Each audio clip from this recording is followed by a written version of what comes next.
Iqbal, good evening. The head of the Metropolitan Police has said a group with possible links to the Iranian state is being investigated in relation to an arson attack on Jewish charity-owned ambulances in North London. Speaking at an event on Monday evening, Sir Mark Rowley said the rapid growth of Iranian state threats in recent years was grave, but that it was still too early to attribute the attack to Tehran. 4 Hatzola ambulances were set ablaze in Golders Green in the early hours of Monday, leading to several explosions caused by gas canisters aboard the vehicles. At the scene of the attack on Tuesday morning, the cordon had been lifted with remains of the burnt-out ambulances still on site. Police believe 3 suspects were involved in the attack, which is being treated as an anti-Semitic hate crime, not a terror incident. Mortgage rate rises are continuing thick and fast, with borrowers told to prepare for more volatility in the coming days and weeks. Mortgage brokers said major lenders were still increasing rates or pulling deals, with borrowers left wondering whether they were getting a good deal or with little time to make a decision. Low deposit deals favoured by first-time buyers were being hit, with more deals withdrawn in a single day than at any time since the so-called mini-budget of 2022.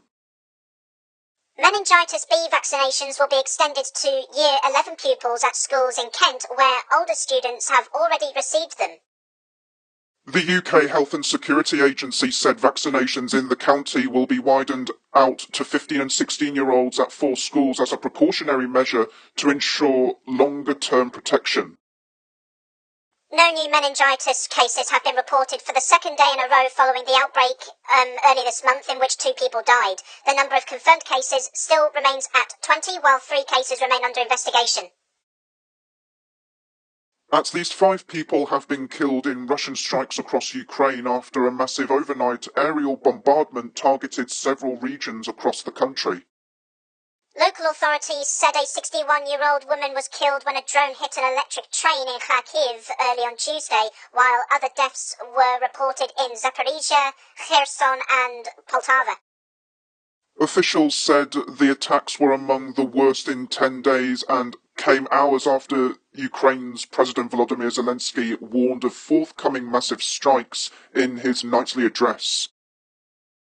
At least 66 people have been killed in a military plane crash in Colombia. There were 125 on board the aircraft, many of whom were soldiers, according to early reports.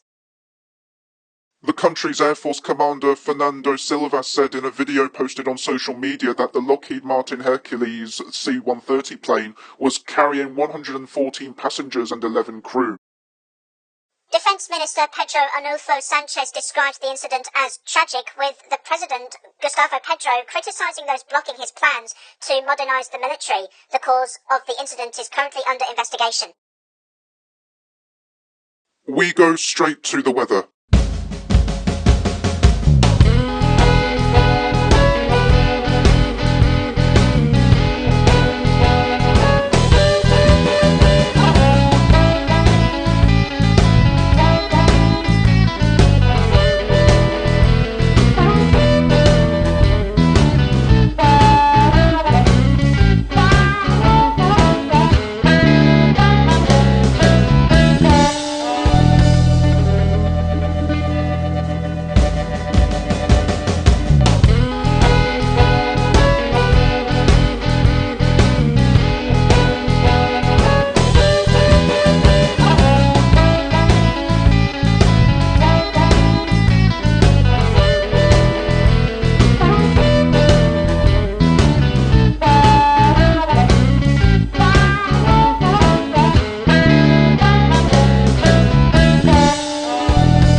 Alright, that's it from us today. Thank you for watching, have a nice day, and see you on Tuesday the 14th of April.